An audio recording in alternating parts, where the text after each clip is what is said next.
Hello tout le monde et bienvenue sur mon podcast. Je m'appelle Natalia et aujourd'hui je vais vous parler de mes projets tricot. J'ai un projet terminé, 3 en cours et quelques projets futurs et coups de cœur à vous raconter. Ça me fait plaisir de vous revoir et on passe tout de suite aux encours. Non, qu'est-ce que je raconte? Ça commence bien. Au seul projet terminé, mais bon, c'est un tout petit, mais grand quand même. C'est le col pour mon chéri. Qui est le patron Sockhead Cole de Kelly McClure, je sais pas comment ça se prononce. Et j'ai utilisé la laine de pâte de velours Catnap, 75% mérino et 25% nylon. Et le coloris c'est vide intersidéral. Alors ce projet, pour celles qui me regardent depuis l'année passée, je l'ai commencé en... Oh, il y a un truc qui est tombé, pardon. Bon, j'abandonne. Je l'ai commencé l'hiver passé. Bon, je sais pas si vous allez bien voir. C'est pas un noir, c'est un gris clair avec des reflets bleus. Et en fait, je l'ai commencé l'année passée quand j'ai vu mon copain qui me faisait un petit peu pitié avec ses écharpes longues en tissu qui l'enroulait autour de son nez puis ensuite autour de son cou mais qui passait son temps à tomber. Et il trouvait pas d'autre solution parce qu'il avait rien d'autre. Et je lui ai dit quand j'ai vu faire ça, une fois quand on allait faire du patin à glace sur un lac qui est très connu en Suisse, c'est le lac de Joux, je pense, oui c'était le lac de Joux, sur le lac de Joux. On est allé faire du patin à glace et puis c'était très sympa et il avait très froid au nez. Du coup, voilà, ça m'a motivée pour lui faire ce col, qui est tout simple hein, et en plus il est gratuit. On commence par des côtes, à peu près 10 cm ou la longueur qu'on veut d'après la laine qu'on a. Moi j'ai fait 10 cm. Ensuite, à ce moment-là, on pèse la laine pour savoir combien on a utilisé pour les côtes. On tricote jusqu'à qu'on arrive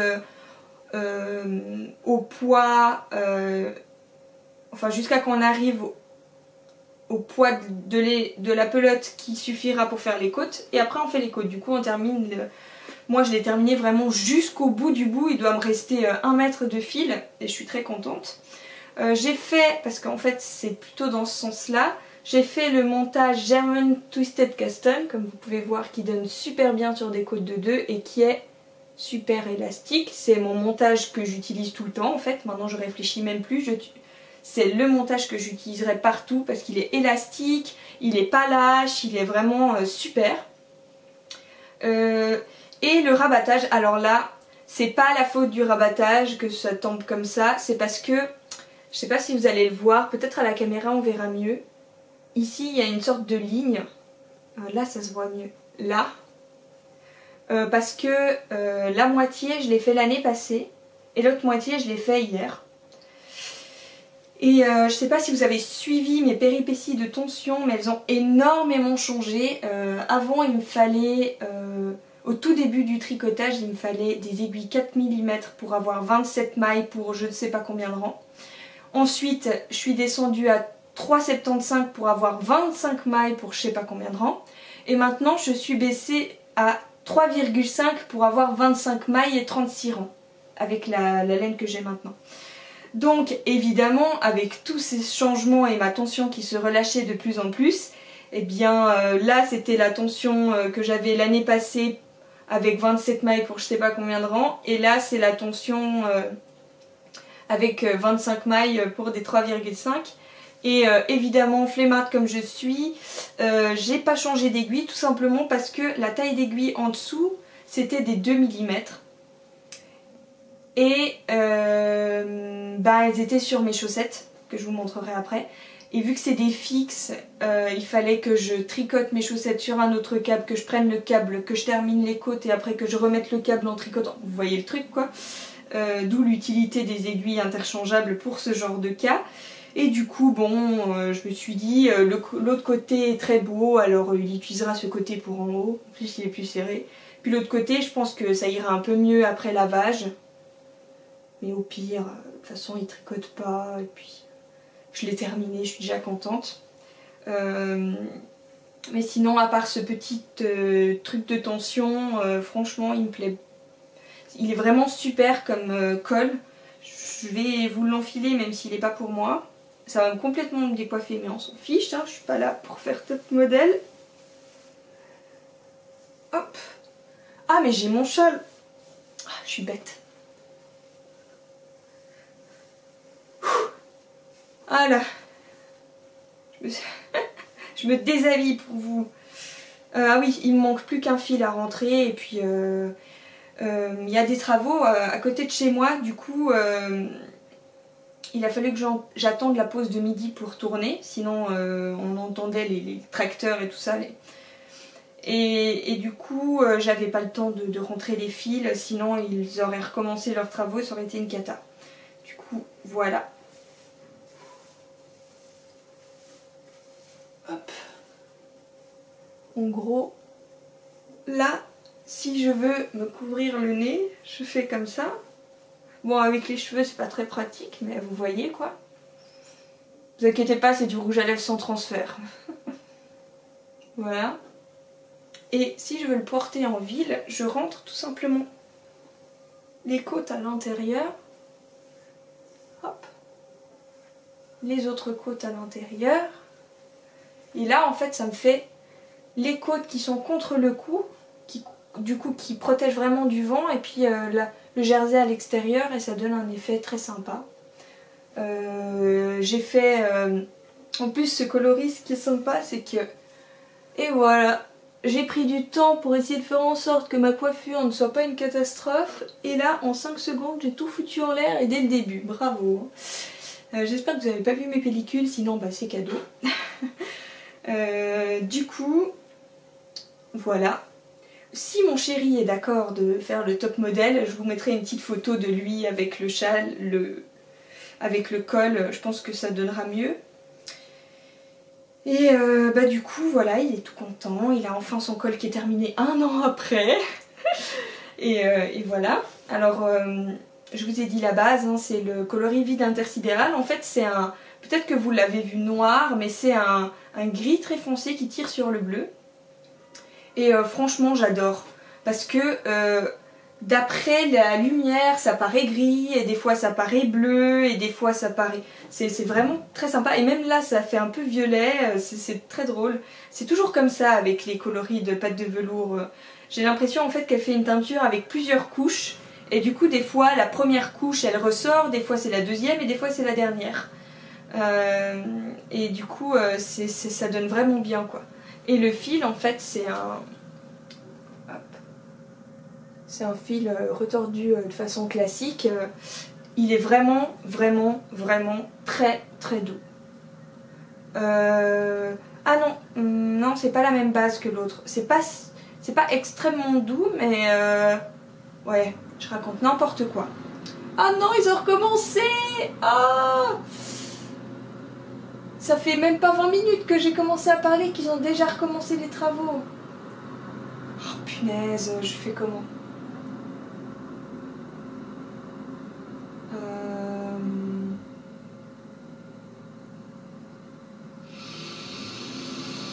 C'est une catastrophe. Ah, c'est une catastrophe. Ah, ça fait entendre mes travaux. Attendez, je reviens. Me revoilà. Eh bien écoutez, ça s'arrête pas. J'ai profité de remettre mon châle. Mais les bruits ne s'arrêtent pas, ils vont continuer. Là, il est actuellement 1h moins 10.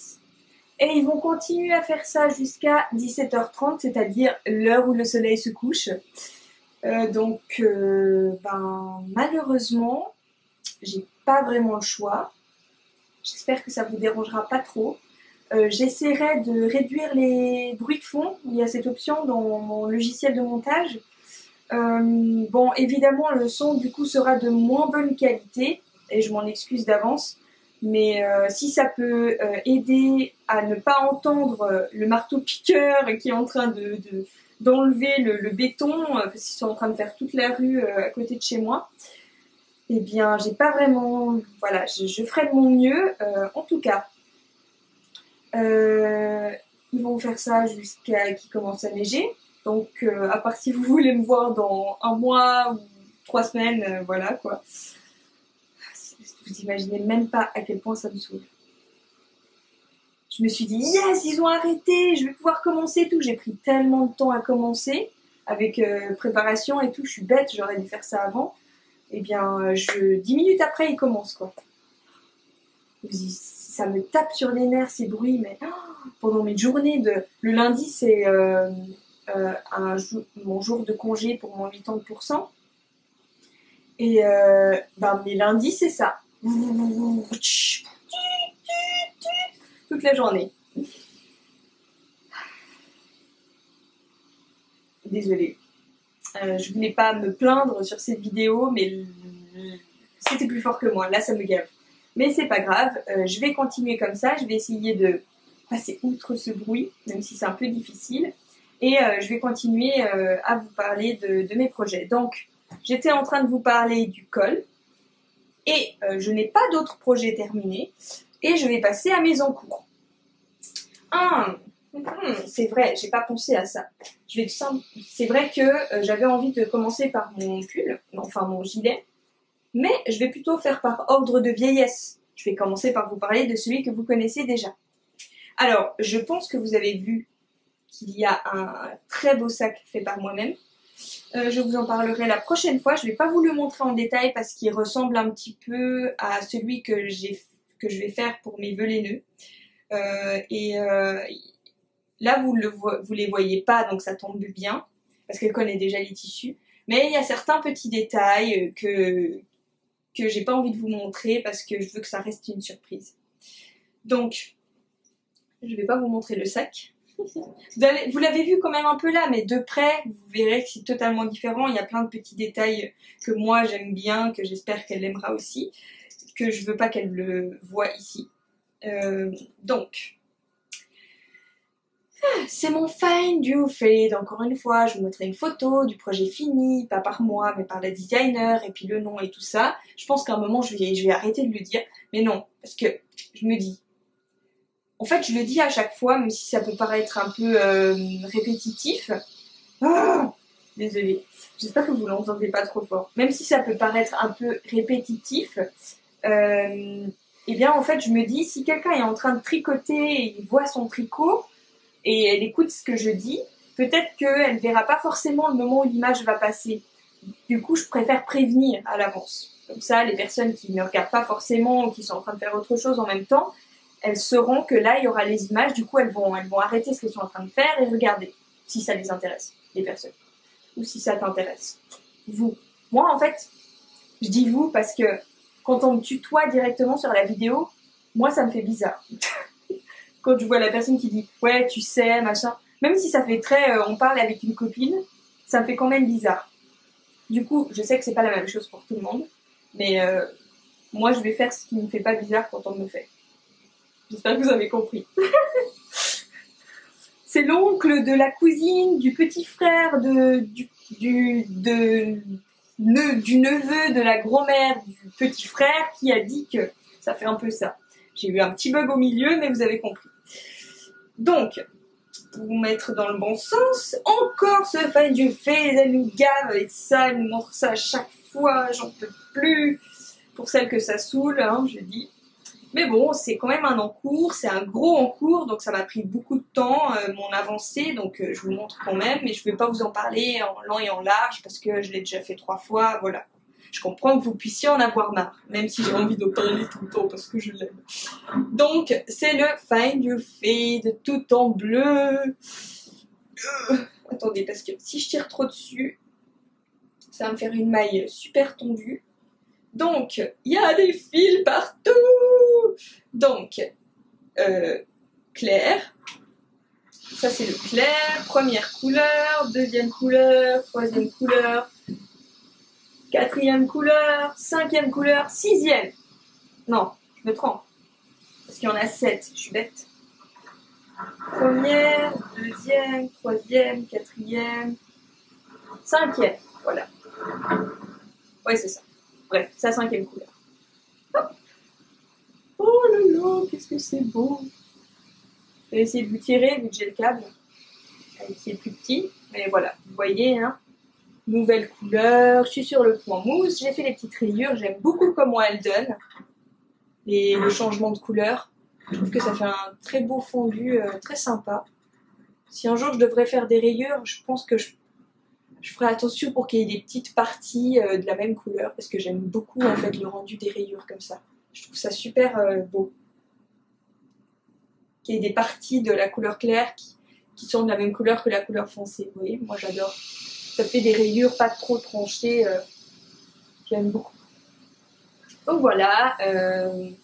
Il me reste encore 1, 2, 3, 4, 5, 6, 7, 8, 9. Il me reste encore 5 répétitions, c'est-à-dire rond envers et rond droit, donc ça me fait 10 rangs en tout. Non, 11 rangs en tout. Non, 12 rangs en tout, voilà là. 12 rangs en tout, et puis après je passe à la couleur 6. Comme vous pouvez voir, il est un peu tordu, c'est-à-dire en fait que maintenant il y a beaucoup plus de mailles de ce côté que de l'autre. Et là c'est droit. C'est la pointe.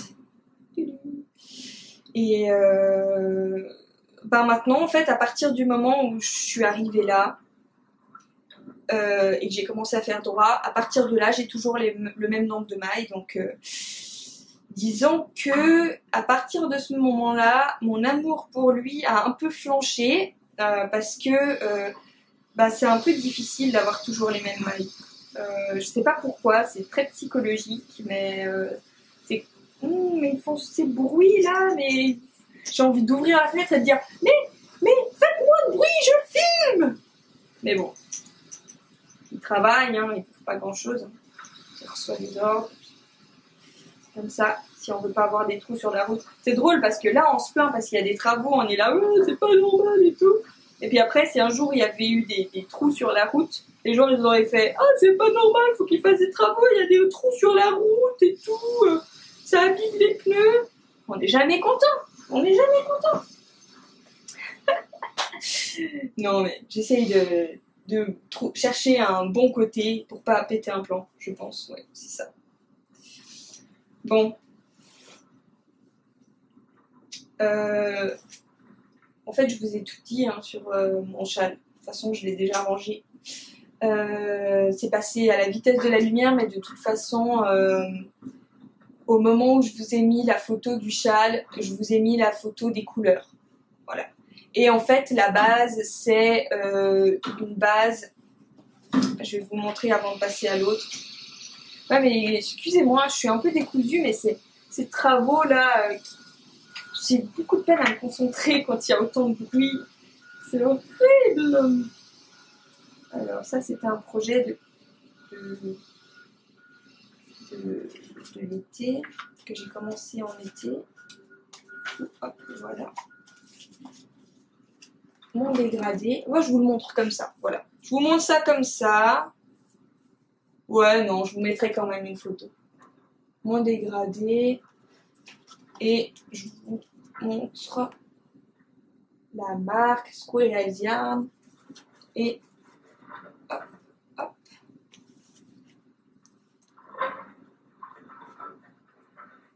Et la base. Donc, en fait, c'est une laine avec 70% de mérino superwash et 30% de soie. Et c'est un single et c'est une merveille à tricoter. Disons que ça, c'est une des bonnes raisons pour lesquelles je tricote toujours deux gros projets en même temps. C'est que ce projet-là, il est juste parfait parce qu'il n'y a que du point mousse, c'est-à-dire du point endroit à l'infini. Il n'y a même plus d'augmentation, donc je me prends pas la tête. J'y vais tout droit. Bon, je vais quand même faire une augmentation d'un côté et lâcher un jeté de l'autre. Je dirais pas exactement à quel moment parce que c'est pas tous les rangs. Mais quand même, ça devient un mécanisme. Je sais à quel moment je dois le faire, c'est facile, c'est intuitif. Donc du coup, c'est juste parfait, en tout cas quand je suis dans la partie point mousse. Pas besoin de réfléchir. Quand je veux regarder un film, en étant à 100% dans le film, là je prends mon tricot tout droit, hop, pas besoin de réfléchir. Et puis ce projet-là que je vais vous montrer tout de suite, lui, bah, il est plus quand j'ai un moment pour moi, un moment où je regarde par exemple un podcast, où je sais que quand j'ai besoin de me concentrer, je peux mettre pause, ça dérange personne, ou des moments où je ne fais rien d'autre que tricoter. Je trouve que c'est important dans la journée de faire quelque chose à 100%, donc j'aime bien des fois juste prendre mon tricot le matin ou le soir avant de me coucher, et je fais quelques rangs, et je suis vraiment à fond dans mon tricot. Et du coup, petit, vous avez envie de le voir, hein, je sais. Bon, pour celles qui me suivent sur Instagram, elles ont déjà vu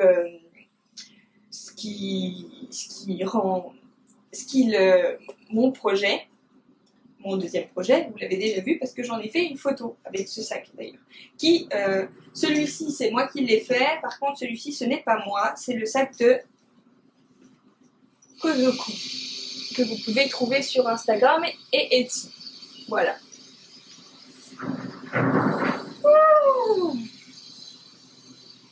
Très sans cœur. Donc,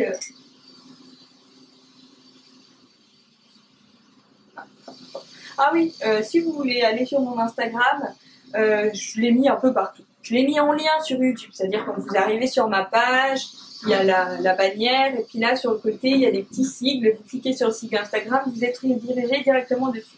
Ou plein d'autres, YouTube, machin.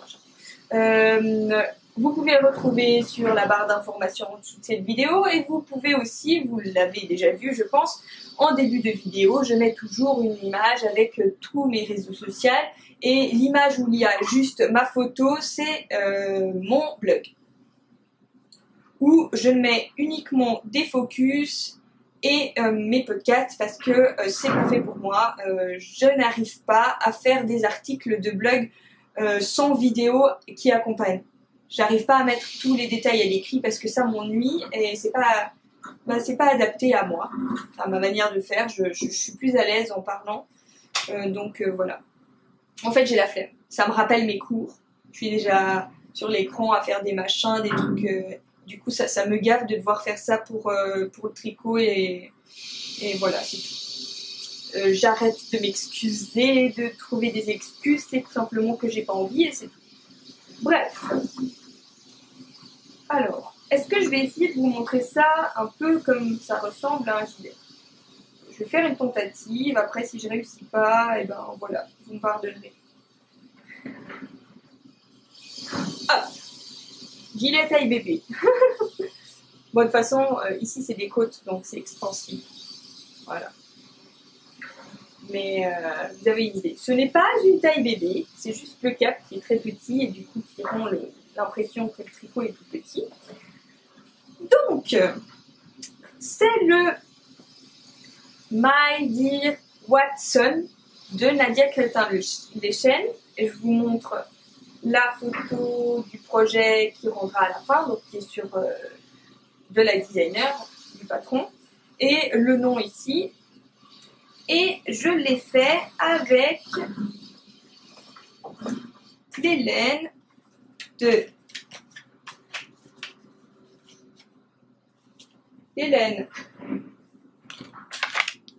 Air de Lune. Et la base, vous la voyez là, c'est 100% mérino, et il ne le précise pas là, mais c'est super wash. Et le coloris, c'est Euro with Speckles. C'est en fait le coloris Euro existe, et en fait, vu qu'on a pu papoter, j'ai dit que j'aimais beaucoup les speckles et on en a ajouté pour moi parce qu'elle est adorable. Et du coup, voilà. Et là, c'est un exemple du fil.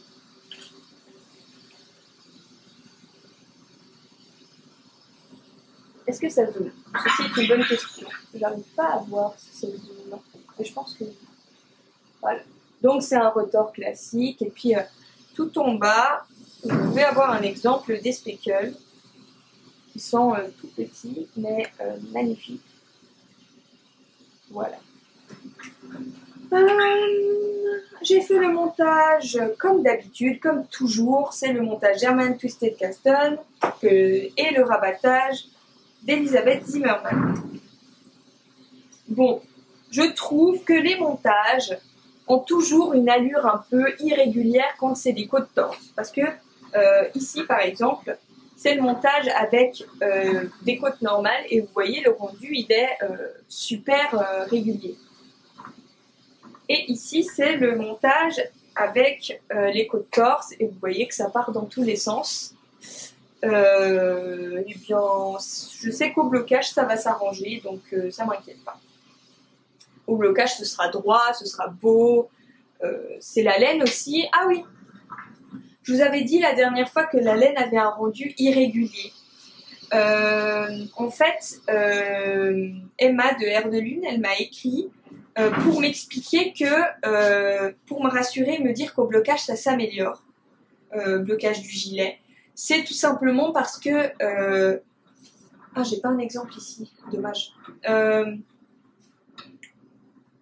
Non, j'ai pas d'exemple. Ah oui.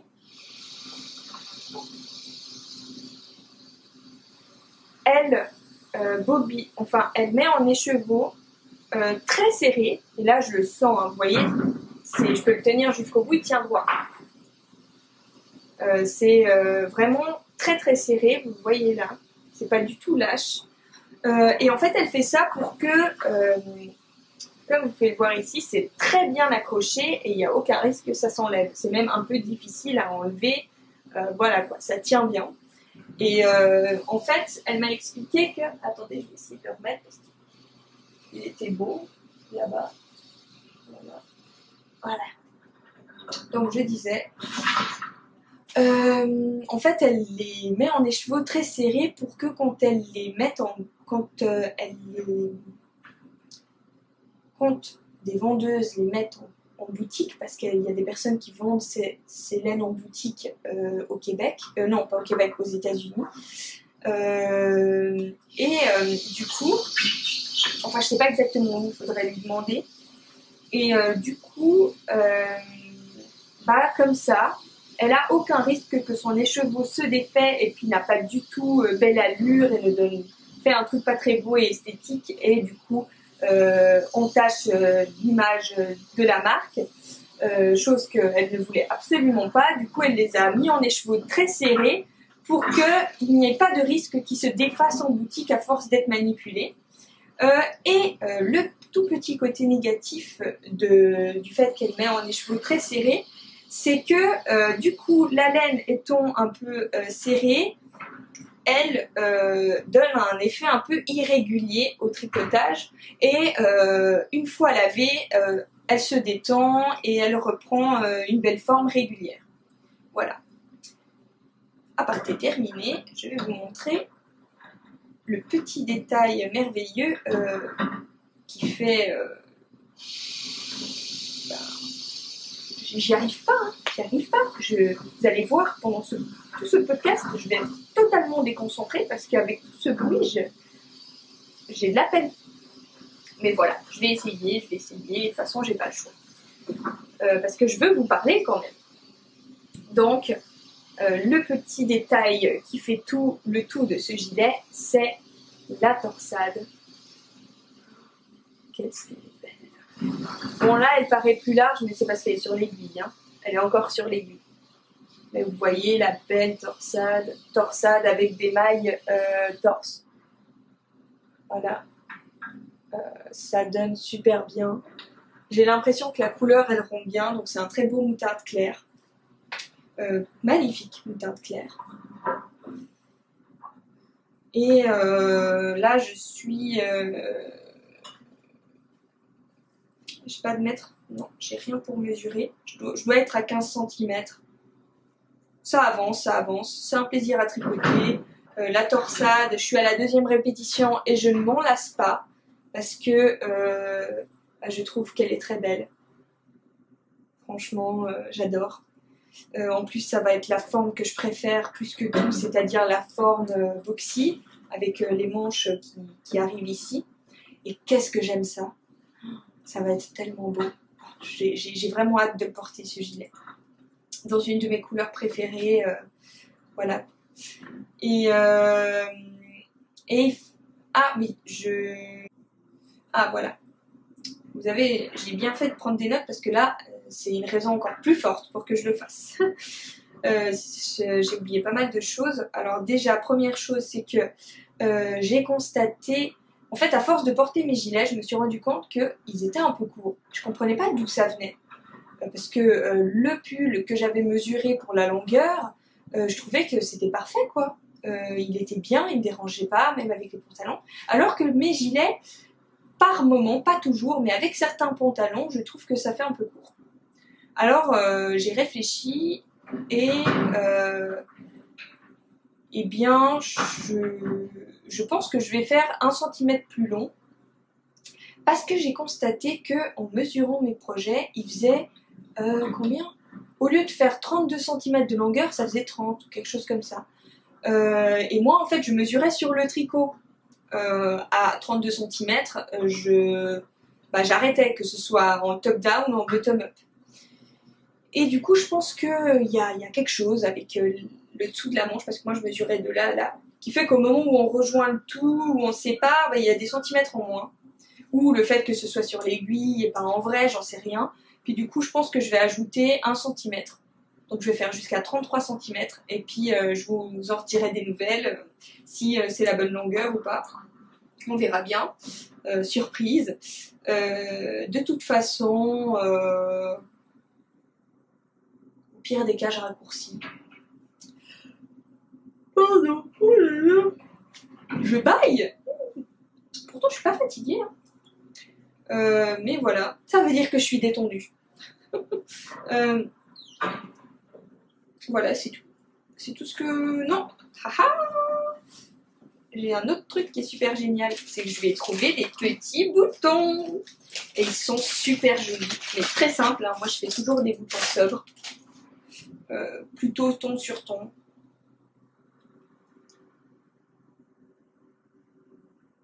Je vais le mettre là. Ici. Hop. Oh non, ça ne tombe pas du tout. Je pense que je vais faire comme ça.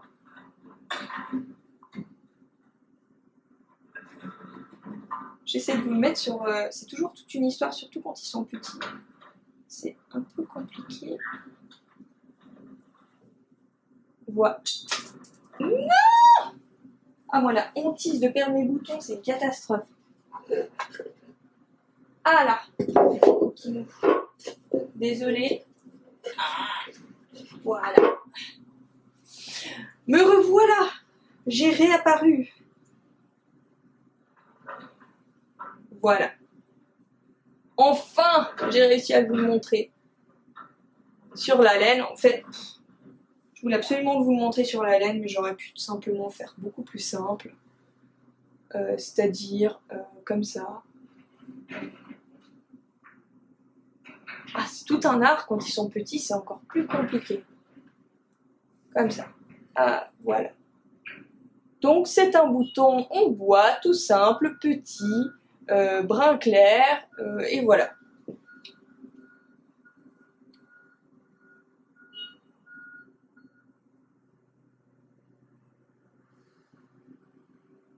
C'est tout.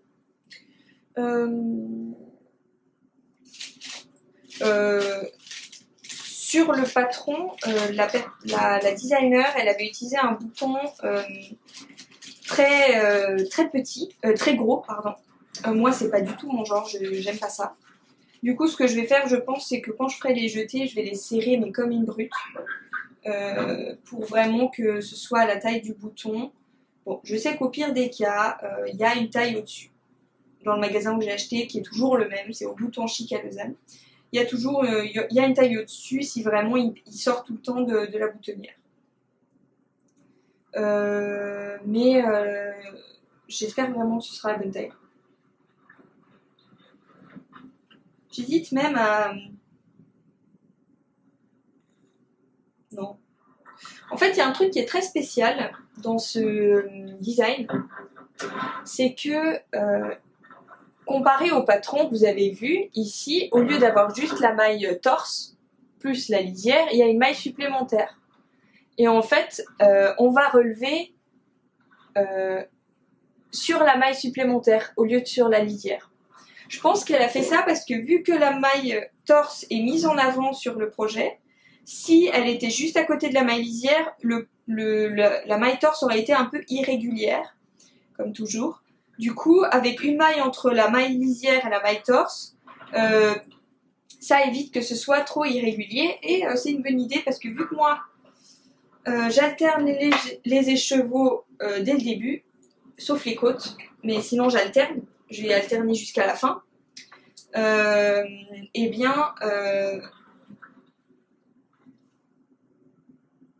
ça évite, parce que souvent quand on alterne, à l'endroit où on alterne, parfois c'est un peu irrégulier, et là ça permet eh bien, d'éviter ça, vu que j'ai une maille entre les deux. Parce que oui, je vous ai dit, hein, ça allait être décousu à cause de tout le bruit qu'il y a, et j'espère qu'il ne vous dérange pas trop.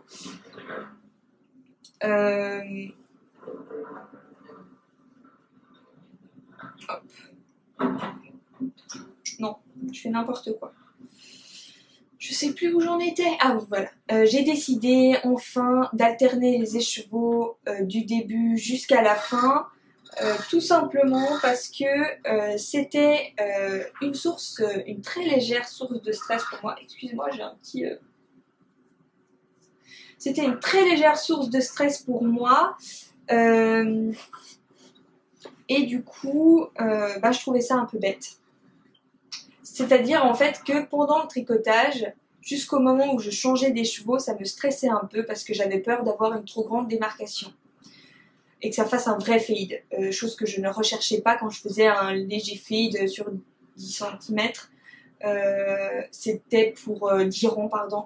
C'était pour éviter une démarcation trop importante, mais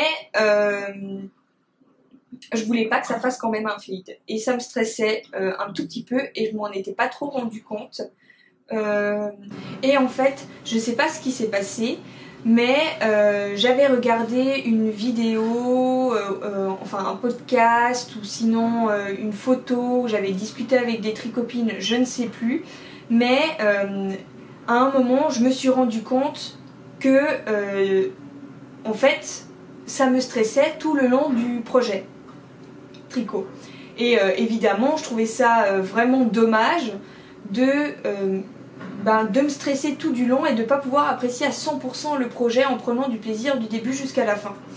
Du coup, tout simplement, je me suis enfin décidée à faire un projet en alternant du début jusqu'à la fin, 2 écheveaux, et voilà.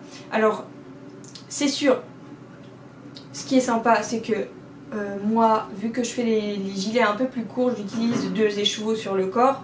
Du coup, ça fait que j'alterne 2 écheveaux du début jusqu'à la fin. Et c'est tout. Et ce qui est sympa en fait, c'est surtout parce que maintenant que j'alterne, comparé à avant, quand je commence le projet et que je regarde la laine, les petits speckles, les petites taches de couleur, les nuances, je sais qu'elles seront les mêmes jusqu'à la fin.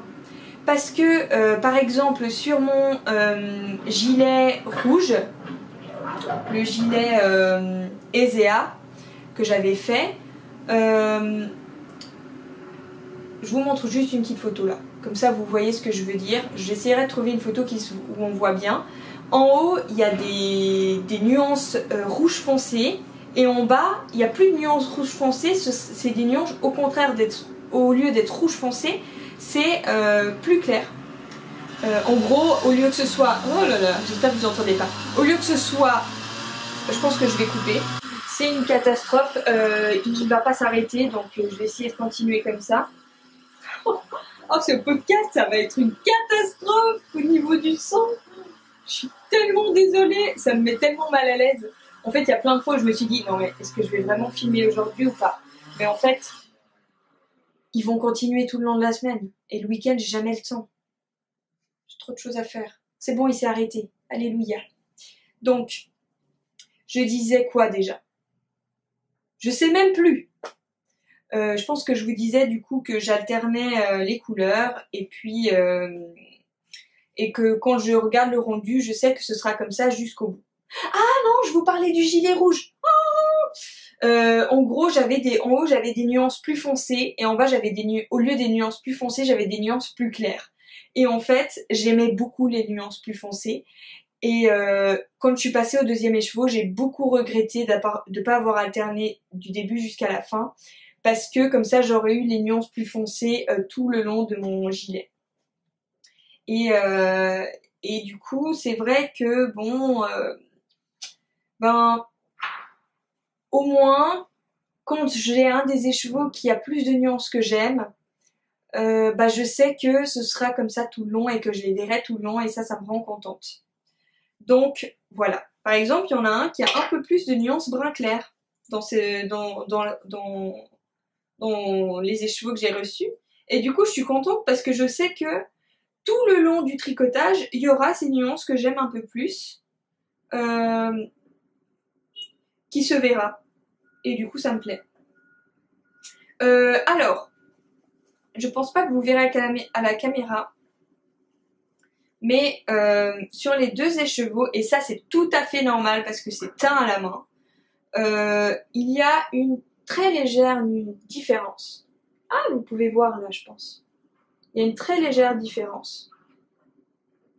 Les nuances sont les mêmes, mais il y en a un que je trouve être un peu plus foncé que l'autre. Je pense que si vous auriez changé des chevaux sans aucune alternance, ça aurait fait une légère démarcation, très légère, mais quand même. Donc, ben voilà. Par contre, je pense que si vous aviez fait un léger fade, c'est-à-dire une très légère une très légère alternance sur 10 rangs, on n'aurait pas vu. Et du coup, dans ce cas-là, après avoir vu ça, je l'ai vu quand je tricotais, parce que à certains moments, ça se voit, mais c'est très nuancé, donc il n'y a pas de problème. Je sais pas si vous allez le voir. Il y a certains moments qui est un peu plus foncé et d'autres plus clairs, mais c'est très fondu, donc dans ce cas-là, ça m'a vraiment renforcé sur le fait que ça aurait été... Après, si je m'étais rendu compte avant de tricoter et que j'avais fait mon ancienne méthode, c'est-à-dire alterner sur 10 rangs, eh bien j'aurais quand même stressé tout le long jusqu'au moment où j'aurais changé des chevaux. Je sais que le tricot n'est pas une source de stress, je pourrais relativiser et machin, mais j'ai pas envie que ce qu'on voit le plus ce soit le changement de couleur plutôt que le beau motif devant ou le rendu du gilet. J'ai pas envie que ça attire l'œil. Du coup, c'est vrai que c'était une source de stress parce que j'avais pas envie qu'on voit que ça. Donc, bref, maintenant que j'ai trouvé une solution, le tricot est un pur bonheur, etc. Dernière petite chose sur ce gilet, c'est j'ai reçu un super cadeau de mes vœux laineux. En fait, je participe aux vœux laineux. J'ai fait ma petite liste et dedans, j'avais demandé si c'était possible de recevoir des aiguilles Chagou en 3,5 pour tester. Parce que j'avais eu quelques petites péripéties avec les aiguilles Yaya, qui je sais sont très personnelles, parce que il y a des personnes, par exemple dans mon groupe de tricopines, qui ont des Yaya depuis toujours et qui n'ont pas eu les problèmes que j'ai eu. Donc, je sais pas, c'est peut-être ma façon de tricoter, j'en ai aucune idée, mais j'avais eu quelques soucis à la...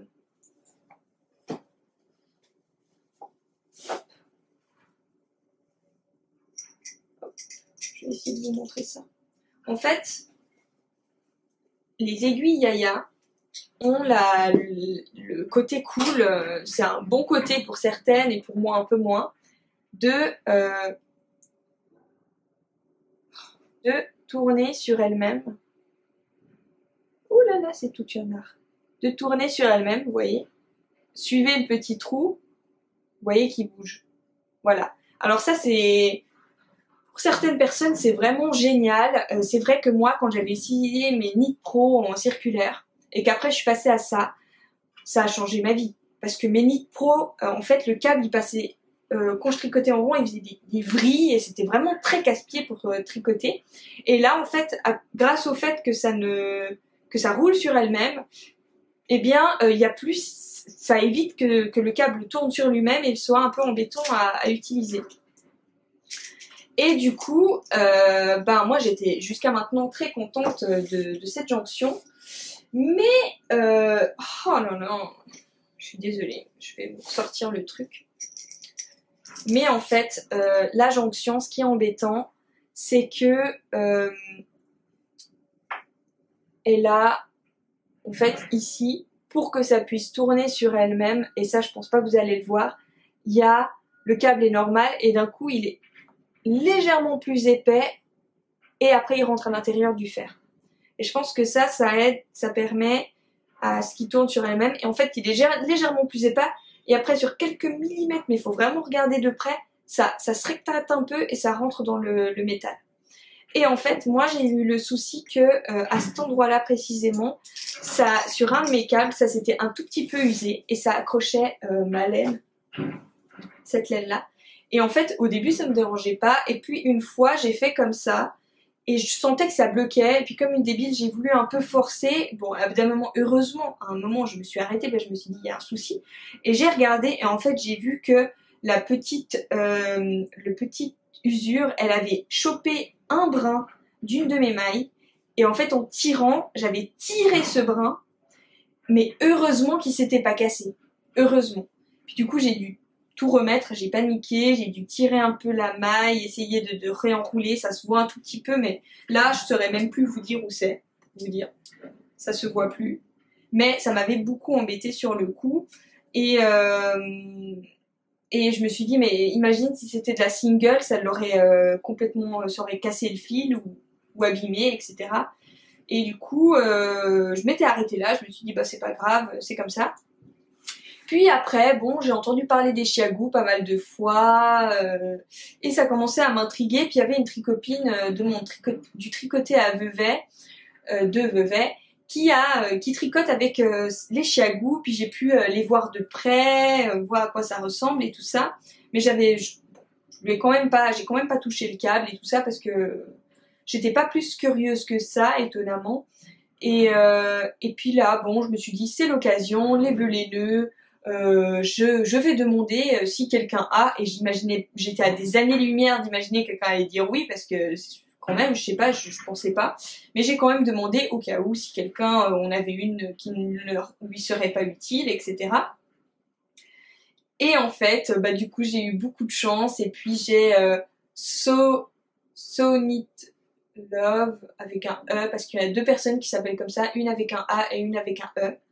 Alors, je vous dirai son pseudo ici. Elle a un super podcast que je suis, qu'elle a... Bon, par contre, malheureusement, le tout premier épisode, et il n'y a pas eu de suite, a été tourné il y a 1 an. J'ai pu discuter avec elle. Elle a dit qu'elle allait en tourner un bientôt, dès qu'elle aura le temps, parce qu'elle a été un peu débordée avec la quantité de choses à faire, et puis voilà, bref.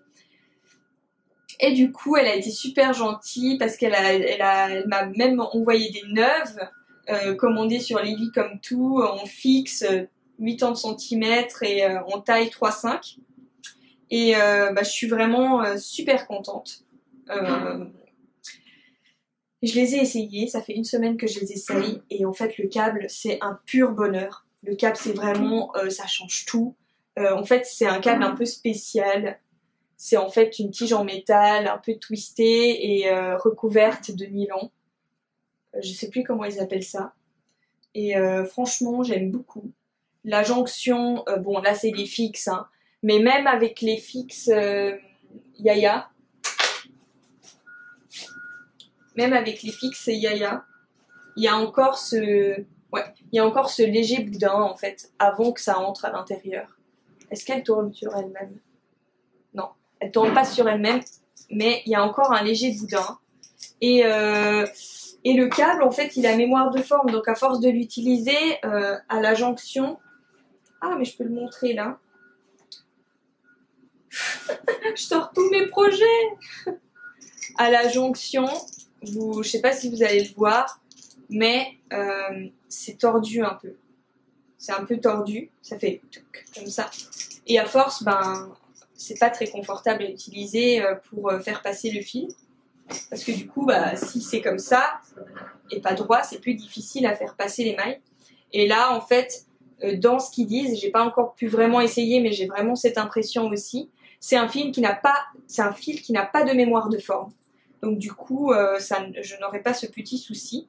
Et franchement, il peut paraître un peu plus rigide, mais moi j'aime beaucoup le câble. Donc j'hésite encore un peu, donc je vais encore l'utiliser parce que bon, c'est quand même un investissement. Mais je pense que je vais m'acheter tout l'arsenal en chiabi. Et du coup, je vous invite à me suivre sur Instagram parce que je vais mettre en vente toutes les aiguilles Yaya que j'ai. Et je peux vous dire que j'ai de quoi faire 2 kits complets en small, un kit en 4 pouces et un kit en 5 pouces, et j'en ai encore d'autres.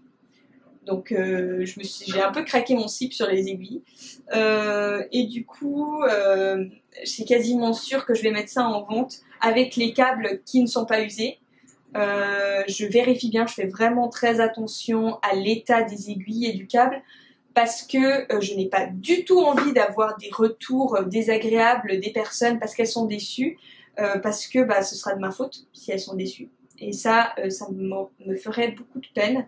Du coup, franchement, je pense déjà qu'il y a 2 de mes câbles que je ne vendrai pas parce qu'ils sont usés et que j'ai pas envie de les vendre usés comme ça parce qu'ils sont usés et du coup, bah, c'est le câble que je vous ai dit qui avait accroché ma laine comme ça que je ne vais pas vendre. Et puis d'autres qui sont abîmés au niveau du petit trou en métal que je ne vendrai pas non plus. Mais les câbles que je n'ai quasiment pas utilisés, que j'ai acheté il n'y a pas longtemps, ça je les vendrai avec toutes les aiguilles et tout ça. Je mettrai, parce que je sais qu'on ne voit pas toujours les posts dans le fil, du coup je mettrai en story que j'ai commencé la vente. Et puis il suffira de me dire quelle taille vous intéresse. Et si le kit vous intéresse, vous mettez tout simplement que le kit small vous intéresse. De toute façon, je citerai en bas que j'ai de quoi faire 2 kits small et qu'il suffira de me citer que vous voulez le kit small pour que je vous mette ça. Évidemment, si vous êtes intéressé par le kit small plus quelques autres aiguilles, ça je peux toujours faire. Évidemment, ça m'arrange parce que j'ai qu'un seul envoi à faire au lieu d'en faire 350 séparés. Donc voilà, je pense vraiment faire une vente et puis je suis pas ici pour faire du business, hein, je vais pas non plus tout vous montrer ce que je vais vendre et tout ça, vous irez voir sur Instagram, mais en gros les prix seront moins chers, voilà, à peu près 1,50 € moins cher la paire d'aiguilles. Il faut avoir conscience que moi j'ai environ une quinzaine d'aiguilles de paires. Donc du coup 1,50 € x 15, je vous laisse faire le calcul, c'est une bonne réduction. Disons que je vais pas non plus aller voir plus bas parce qu'elles sont en très bon état déjà, que je m'en suis très bien occupée et puis je vais réutiliser l'argent de la vente pour m'acheter le kit Xiaowu, donc je peux pas non plus faire des prix et puis je peux pas me permettre parce que je les ai achetées ces aiguilles, donc ça fait un peu mal aux fesses de les vendre beaucoup moins cher. Et en fait non, j'ai tout simplement jugé que c'était le prix juste, c'est tout. Voilà, pour l'état des aiguilles et tout ça. Je vais aussi vendre des aiguilles que je n'ai jamais utilisées, qui sont totalement neuves. Puis là évidemment je vais pas les vendre 1,50 € moins cher, mais je vendrais 1 € ou quelque chose comme ça. Mais là, ça veut dire que je les ai jamais utilisées. Donc c'est comme si vous les achetiez en boutique, mais vous achetez des aiguilles neuves, moins chères. Bon, évidemment avec le frais d'envoi, mais bref. J'arrête là. J'arrête de vous parler de ça. Donc voilà. Est-ce que j'ai tout dit sur mon encours ?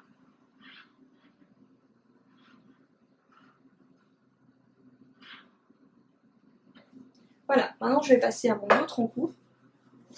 C'est des chaussettes. Et des super chaussettes. Ah, je pensais à un truc. Ouh, j'arrive tout de suite. Voilà, alors je vais vous montrer ça avec dans mon bloqueur. Comme ça, vous aurez une meilleure idée du rendu. Voilà. Ça ressemblera un peu plus à quelque chose. Bon, je vais pas vous montrer les deux parce que... Ah, mais je suis bête. J'ai commencé à la mettre à l'envers. Parce que je fais les deux en même temps et puis du coup, ce sera un peu compliqué de vous montrer les deux en même temps. J'aurais dû en fait couper jusqu'au moment où elles sont dans mon bloqueur, mais bon, c'est trop tard. C'est fait, c'est fait.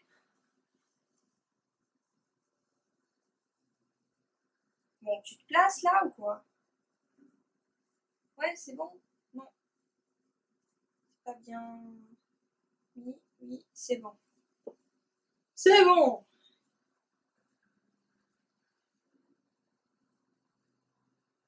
Voili voilou. C'est mes belles et merveilleuses, je vais mettre tout droit, chaussettes de Noël. Oh là là, qu'est-ce qu'elle est belle.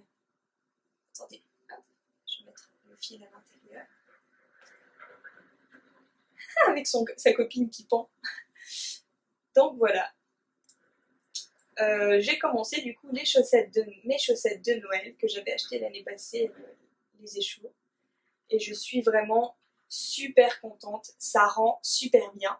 Et comme vous avez pu le voir, je pense, il y a un petit truc qui a changé. Mais qu'est-ce que c'est? C'est le talon. En fait,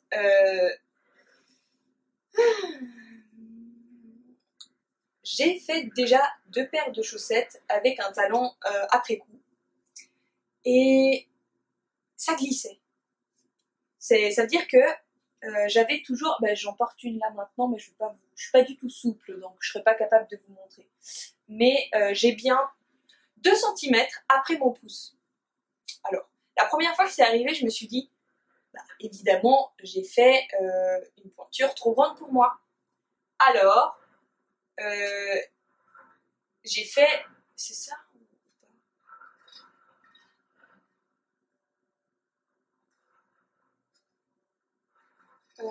Oui, j'ai dit, j'ai fait une pointure trop grande pour moi. Et... Quoi d'autre? J'ai fait une pointure trop grande pour moi et en plus la chaussette n'est pas, s'accroche pas assez bien à mon pied. Donc j'ai fait la deuxième chaussette avec une maille envers 4 fois devant, 4 fois derrière ou quelque chose comme ça. De toute façon j'ai tout dit sur Ravelry pour mon ancienne chaussette. Et j'ai fait 3 cm de moins, qui équivaut à une demi-taille de moins. Donc au lieu de faire du 37,5, j'ai fait du 37. Et je me suis dit, là, ça ira, ce sera ma taille. Je fais pas en dessous du 37, ça c'est sûr. J'ai fini la chaussette, je l'ai portée, même problème, exactement le même. Pourtant, je fais une pointe anatomique, donc c'est censé, voilà, ça tombe pile poil bien sur mon pied, etc. Je comprenais pas d'où ça venait, ça commençait un peu, ça m'avait complètement démotivée pour les chaussettes d'ailleurs, c'est pour ça que j'en faisais plus depuis un moment. Et là, j'ai entendu sur le podcast de Lise Taylor, qu'elle racontait, et j'en avais entendu pas mal avant, mais j'y ai pas prêté vraiment attention, qu'elle disait, et là en fait je pense qu'elle a utilisé le mot que j'utilise moi pour dire ce qui se passe avec les 2 cm après le pouce. Du coup ça a éveillé ma curiosité. Et elle a dit que elle avait fait une chaussette avec un talon renforcé et qu'elle trouvait que le talon il était vraiment génial parce que ça ne glissait pas du pied. Et là, c'est là que je me suis dit, ah, c'est ça qu'elle voulait dire par glisser, c'est que le talon ne tient pas en place et du coup, il part en avant et ça fait que j'ai 2 cm de plus, 1 cm de plus après le pouce. Donc j'étais là, mais oui, mais je suis bête, je me suis cassé les pieds à me faire 2 paires de chaussettes avant de m'en rendre compte, quoi. Et du coup, j'avais le souvenir qu'on disait toujours, le talon renforcé, surtout pas faire en chaussettes autorayantes, ça gâche l'autorayant, c'est vraiment une catastrophe. Et ça fait des trous. Alors, eh bien, ce que j'ai fait... Ce que j'ai fait, c'est que du coup, j'ai écouté les gens et puis je faisais pas. Et puis là, ça m'a convaincue et je suis allée chercher sur internet. Je suis allée sur les Jolies de Milly, sur sa base autorayante, et j'ai cherché dans les photos une personne qui avait un talon renforcé avec des rayures qui se suivent, qui sont pas bizarres. Je suis tombée sur une personne, je trouvais que ça donnait super bien, du coup je l'ai écrit par message, je lui ai demandé quel patron elle a utilisé. Elle m'a dit qu'elle a utilisé le patron, les chaussettes de Milly. Je l'ai écrit sur mon bullet journal pour Tricopathe. Hop. Les chaussettes de Milly, donc c'est bien ça. Le patron des chaussettes de Milly. Et du coup, je suis allée voir et c'est une perle. Franchement, c'est vraiment très complet. Il y a un tutoriel photo et il y a un patron. Donc là, c'est sûr, on ne peut pas se tromper. Et en plus, elle a une technique pour pas que ça fasse de trous. Donc du coup, bon, moi j'ai fait le montage habituel, j'ai fait tout comme d'habitude, j'ai juste fait le talon comme elle dit. Bon, alors j'ai pas eu pas mal de péripéties avec ces chaussettes parce que j'avais oublié que ma tension avait beaucoup changé. Et la dernière fois que j'ai fait des chaussettes, c'était avant que ma tension change encore une fois. Du coup, j'ai utilisé la taille habituelle. Bon, déjà, j'ai pensé à ce petit détail. Et au lieu d'utiliser des 2,5, j'ai utilisé des aiguilles 2,25. Parce que je me suis rappelé que ma tension avait changé. J'ai fait les côtes, j'ai fait quelques centimètres, j'essaye la chaussette et là, horreur, beaucoup trop large. Enfin, beaucoup trop. C'était large. Du coup, j'ai fait des diminutions pour passer à 56 mailles parce que j'ai commencé avec 60. J'ai continué un petit peu et là, je suis passée au talon, etc. Maintenant, je sais que 56 mailles, c'est la taille qu'il me faut pour les chaussettes avec ma tension de maintenant. En espérant qu'elle ne change plus parce que je commence à en avoir marre. J'ai fait le talon. Vous avez le côté qui est pas beau. J'ai fait le talon et ensuite, voilà. Alors, la réponse, c'est que oui, il y a un léger décalage. Vous pouvez voir que ici, ces 3 rayures, 4, sont beaucoup plus fines que le reste, sont plus fines. Mais franchement, si on ne sait pas, on ne voit pas. Je me demande même si vous avez vu. Je pense pas que vous avez vu. Voilà, ici, celles-ci, là, elles sont plus fines. Et puis, quoi d'autre? Alors, ici, j'ai suivi le patron, aucun trou, rien du tout, juste parfait. L'autre côté, j'ai oublié d'inverser parce qu'à un moment, en fait, il est gratuit, donc je me permets. À un moment, oh là là, le bruit. À un moment, en fait, il faut relever une maille entre les mailles d'ici et les mailles du talon. Il faut relever, en fait, une maille en dehors de la lisière. Il faut relever les mailles entre les 2 mailles. Donc, entre ici et ici. Et en fait, là, j'ai relevé au bon endroit. Mais là, j'ai oublié d'inverser parce que ici, on a les aiguilles, on a les mailles qui ont déjà été relevées. On relève, on tricote les mailles ici. Et là, du coup, au lieu d'avoir les mailles du talon, on a les mailles du haut du pied et on part sur le talon. Et du coup, j'ai oublié, ici j'ai relevé,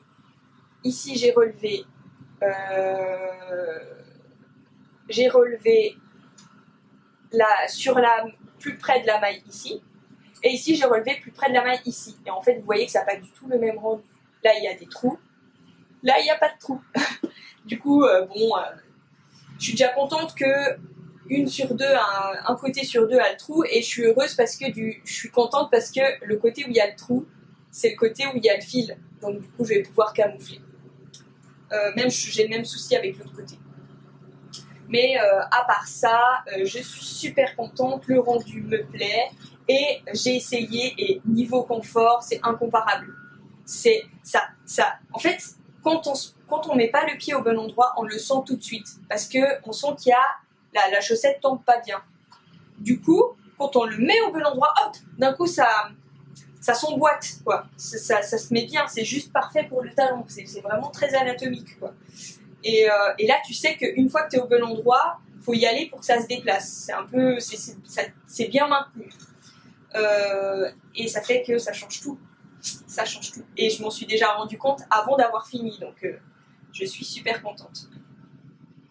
Et comme vous pouvez le voir, ici c'est ma pointure de chaussures, de pied. Du coup, j'ai bientôt fini. Et vu que je fais les deux chaussettes en même temps, j'ai vraiment bientôt fini. Et que j'ai déjà fait le talon, j'ai vraiment bientôt fini. Et ça change. Ça, c'est beaucoup. Je trouve, en fait, je m'étais pas rendu compte parce que j'avais toujours fait le talon après coup. Mais en fait, c'est beaucoup plus motivant d'avoir déjà fait le talon. Et je m'en rends compte que maintenant. Donc, voilà. Pour la chaussette.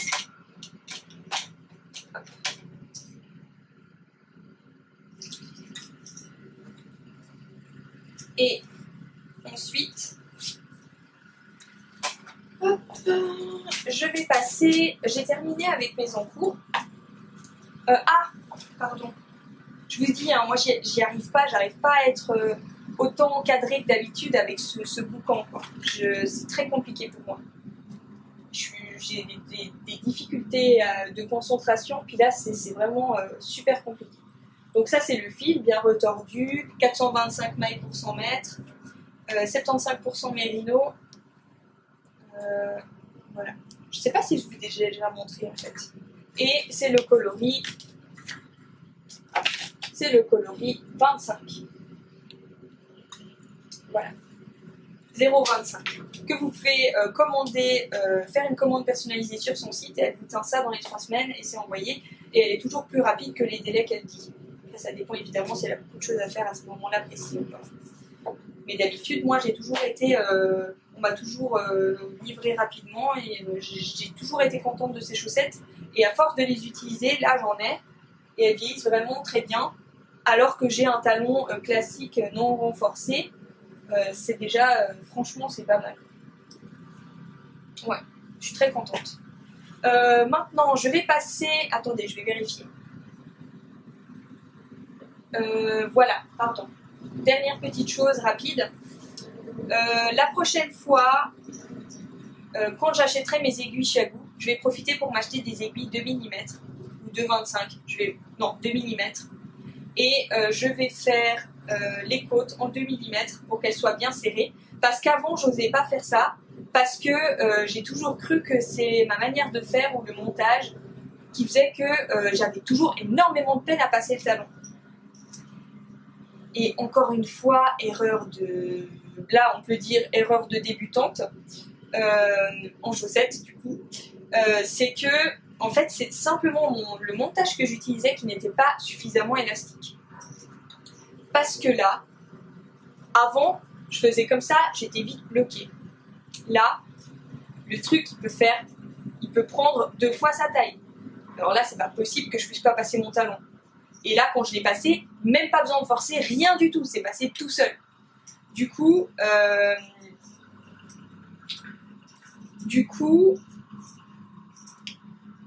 la prochaine fois, je ferai en 2 mm, comme ça les côtes rendront mieux et seront plus serrées et tiendront bien au mollet. Ensuite, quoi d'autre? Le montage, en fait, j'ai oublié de vous dire, je vous en parle, mais je vous dis même pas lequel c'est celui que j'utilise partout, c'est le German Twisted Gaston. Comme d'habitude, vu que je l'utilise à chaque fois et à chaque projet que je vous parle d'un projet qui est ce montage, je vous le mets automatiquement sur la page de l'article de blog dédié à ce podcast. Je vous mets le montage et le rabattage, les vidéos que je trouve très claires, tout en bas dans la section méthode et astuces. Voilà. Et aussi, vous pouvez retrouver tout ça aussi sur la page Ravelry de ces chaussettes. Mais là, pour le moment, j'ai pas encore fait de photo. Sinon, maintenant, je vais parler de mes projets futurs.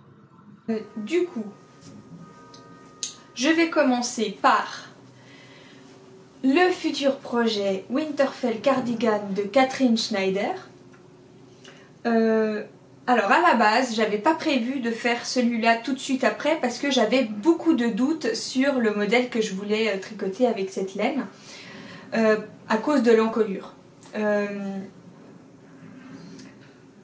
Tout simplement parce que cette laine, je l'adore. Mais comment expliquer? C'est le genre de laine que j'aime tellement que j'ai peur de me tromper de projet avec. Parce que la couleur est tellement magnifique que je veux que le projet il soit au même niveau, qu'il l'embellisse et que je puisse l'utiliser le plus possible parce que c'est une couleur que je... Voilà quoi. Je sais pas si ça vous est déjà arrivé, mais moi c'est une des premières fois où vraiment j'ai peur d'utiliser la laine parce que j'ai peur de me tromper de projet.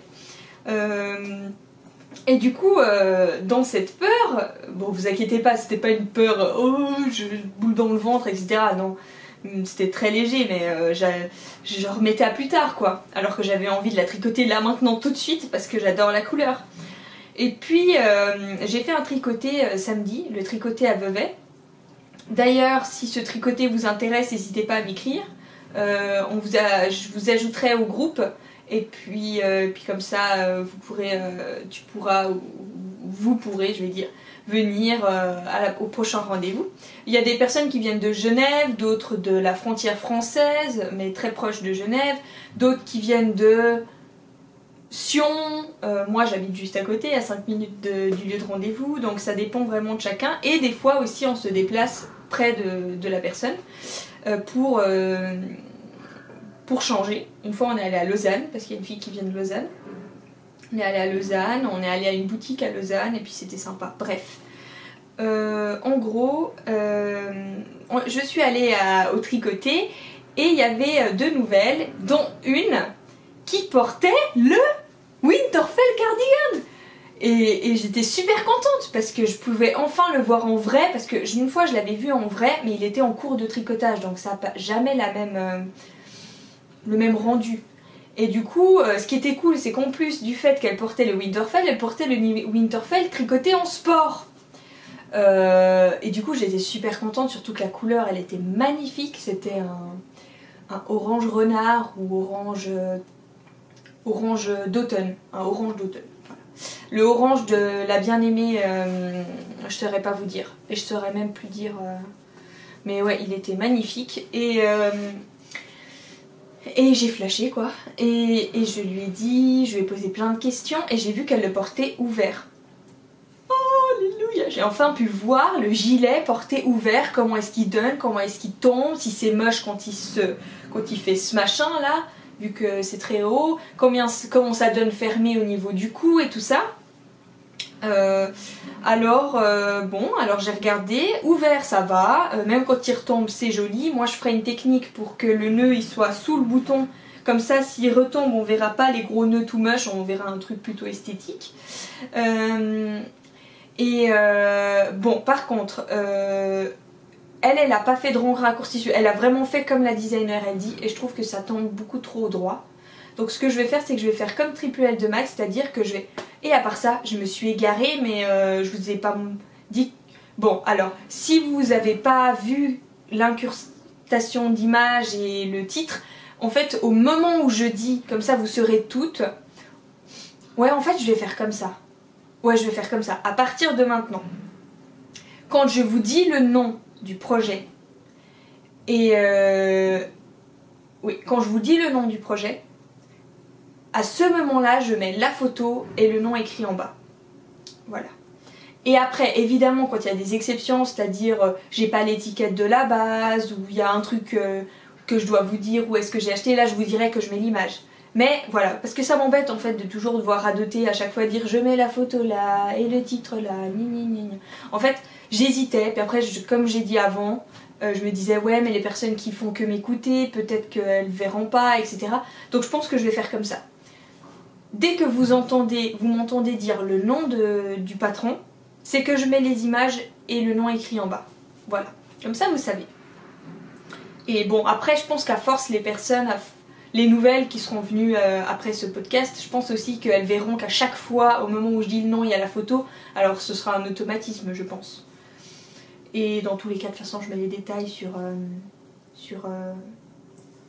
mon blog et tout ça. Ouais, je pense que je vais faire comme ça m'évitera de devoir répéter tout le temps parce que c'est un peu casse-pied. Donc, au moment où j'ai dit le nom du patron, du Winterfell, au moment où je l'ai dit au début, là, il y a eu les photos et puis le titre. Si vous ne l'avez pas vu, eh ben, vous pouvez retourner en arrière. Je ne vais pas le mettre 2 fois parce que ça fait encore une fois de la répétition. Et ça me fait 2 fois plus de travail. Donc voilà, je disais quoi? Ah oui, du coup j'ai vu et du coup je pense que je vais faire comme Triple L de Max, c'est-à-dire que je vais faire Triple L de Max, c'est une podcasteuse, je vous invite à aller voir si vous la connaissez pas, mais je pense que vous la connaissez parce qu'elle a beaucoup plus de personnes qui la suivent qu'on me suit, donc voilà, c'est quasiment sûr. Mais en gros, elle a fait, au lieu de s'arrêter au moment où elle disait, elle a continué les ronds raccourcis jusqu'à qu'elle puisse plus le faire. Ce qui fait que son encolure, au lieu de tomber là, elle tombe un tout petit peu plus bas, mais moi, c'est suffisant pour pas que j'ai l'impression que ça me scie le cou. Donc je vais faire comme Triple L de Mac, de toute façon c'est pas très compliqué. J'avais envie de faire comme Lapin d'Alice, mais c'était un peu compliqué, je fais pas la même taille qu'elle, parce que Lapin d'Alice, elle a fait un truc encore plus poussé, c'est qu'elle a monté plus de mailles, et puis elle a fait des rangs raccourcis un peu différents, elle a vraiment quasiment modifié toute l'encolure, et puis ben je me sens pas de faire ça. Alors ce que je vais faire, c'est que je vais juste faire plus de ronds raccourcis, c'est une modif mais c'est plus simple.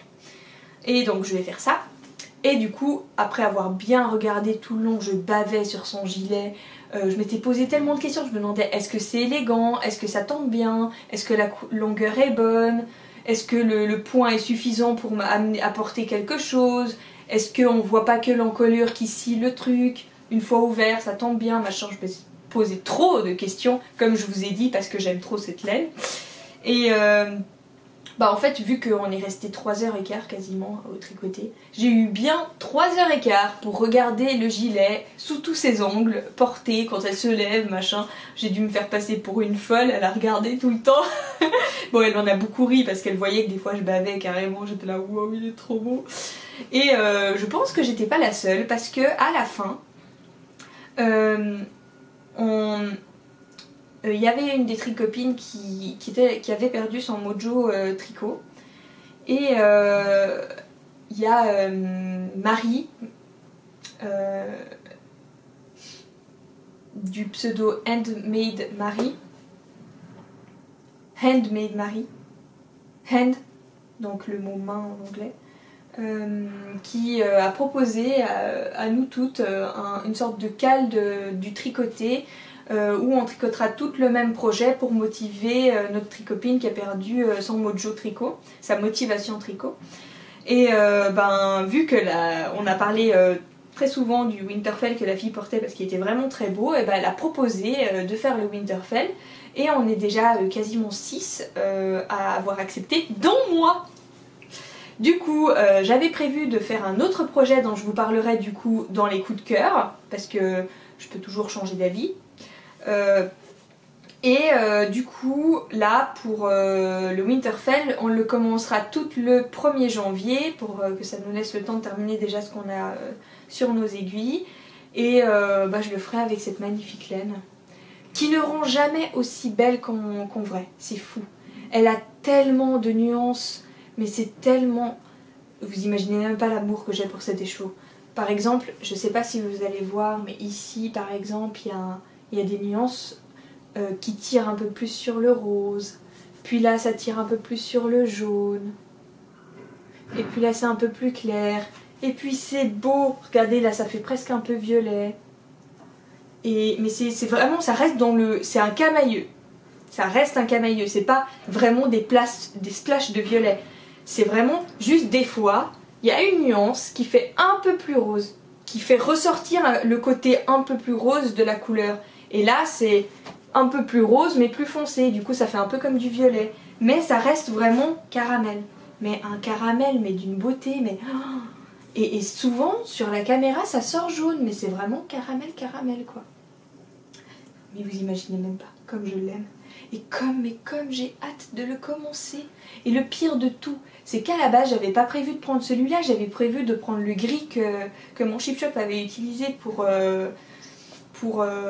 faire sans Winterfell, qui s'appelle du coloris souffle, ou quelque chose comme ça. Soupir, du coloris soupir. Et quand je suis revenue, parce que j'hésitais beaucoup, du coup je me suis dit je vais partir, si je reviens et qu'il est pas là, c'est qu'il n'était pas fait pour moi. parce que j'hésitais, je me demandais si ça ressemblait pas trop à un de mes coloris. Du coup je suis revenue avec un de mes coloris, mais c'était après dîner. Et quand je suis revenue, il était plus là. Et en plus, enfin il était plus là, il en restait plus que 2. Je suis pas assez pour faire un gilet. Et quand j'ai mis le coloris avec lequel j'hésitais, les deux à côté de l'autre, en fait c'était pas du tout les mêmes, donc je regrettais, mais d'une puissance. Et du coup je me suis dit, bon alors je vais prendre celui-là parce qu'il plaît à mon copain, et en plus mon copain merveilleux comme il est, il me les a offerts, donc ça a une touche supplémentaire, c'est beaucoup plus sentimental aussi parce que bah, c'est un cadeau. Donc en fait moi je demande pas souvent des cadeaux, je n'en demande quasiment jamais. Parce que je trouve que j'ai déjà suffisamment de choses chez moi pour ajouter des choses. Moi, les cadeaux que j'aime le plus, si quelqu'un tient à m'en faire un, c'est les cadeaux éphémères, c'est-à-dire on m'invite, par exemple moi ce que je fais souvent cette année, j'ai fait à mon petit frère, je sais qu'il adore les hamburgers, du coup je l'ai invité dans un restaurant qui fait des vrais hamburgers délicieux, et je lui ai offert ça comme cadeau d'anniversaire, il était super content et on a passé un bon moment ensemble. Et c'est ce genre de cadeau que j'aime offrir et que j'aime recevoir. Mais du coup, ce petit cadeau de mon copain, je sais qu'il me l'a offert parce qu'il voyait mes yeux qui étaient en train de les regarder et qui se disaient « Oh, elles sont tellement belles, mais j'ai déjà acheté des écheveaux avant et puis il faut que je garde un peu pour demain et je sais pas si je peux me permettre, il faut que je regarde dans mon budget et ça me mettait un peu mal à l'aise. Je suis partie, j'ai pas pris les écheveaux gris, non pas seulement parce que j'hésitais, mais aussi parce que si clairement si j'avais le budget je les aurais pris direct, j'aurais même pas réfléchi. Mais du coup il a vu ma tête quand je suis rentrée, j'étais là, je pensais tout le temps à eux, j'hésitais, et puis pour finir je suis retournée et tout ça. Du coup il était adorable et puis il me les a offerts. Et ça m'a beaucoup touchée parce que bah, c'était, c'est-à-dire à mon anniversaire, si je reçois quelque chose auquel je m'y attendais pas, je suis surprise, mais je m'attendais à peut-être recevoir quelque chose ce jour-là vu que c'était mon anniversaire. Alors que là, c'était pas du tout le jour de mon anniversaire, et je m'y attendais pas du tout, il avait pas une tête du genre j'attends quelque chose de ta part, du coup c'était là, ah bah je te les offre. Oh c'était spontané quoi. Bref. Et du coup ça a une petite touche sentimentale et ces écheveaux ont une saveur différente je trouve. Du coup j'ai tellement hâte. Et le travail est vraiment super bien fait. La couleur est magnifique, des belles nuances, franchement je suis très contente. J'hésitais à acheter chez mon Chip Shop parce que j'avais vu une personne qui avait eu des soucis d'alternance. Et puis quand je l'ai vue en vrai, quand j'ai vu la personne en vrai, quand j'ai pu discuter avec elle, ça m'a donné envie d'acheter chez elle. Parce que j'ai apprécié la personne que je voyais, la personne avec qui je parlais. Elle m'a appris à faire un... Elle a essayé de m'apprendre à mettre un écheveau en 8 parce que je savais pas faire. Et elle était super sympa, elle rigolait. Franchement, j'ai beaucoup aimé la personne, donc du coup ça m'a fait plaisir de prendre ça et offert par mon copain après.